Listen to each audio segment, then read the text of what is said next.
X వేదికగా KTR CM Revanth మధ్య tweet war నడుస్తోంది.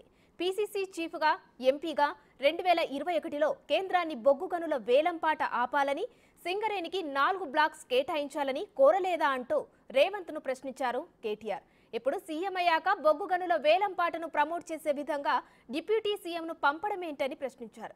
దీనిపై ఎక్స్ వేదికగా సీఎం రేవంత్ కౌంటర్ ఇచ్చారు. 10 ఏళ్లుగా తెలంగాణ ప్రజల సమస్యల్ని పట్టించుకొని మీరు ఇప్పుడు నిజాలు తెలుసుకుంటారని అనుకోవడం లేదన్నారు.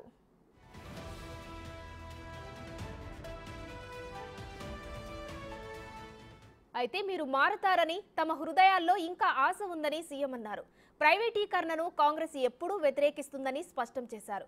ప్రైవేటీకరణకు వ్యతిరేకంగా మీరే ఎప్పుడూ మాట్లాడలేదని తేల్చి చెప్పారు. బీఆర్ఎస్ అధికారంలో ఉన్నప్పుడు అరబిందో, అవంతిక అనే 2 కంపెనీలకు విక్రయించిన మాట వాస్తవం కాదా అని సీఎం రేవంత్ ప్రశ్నించారు.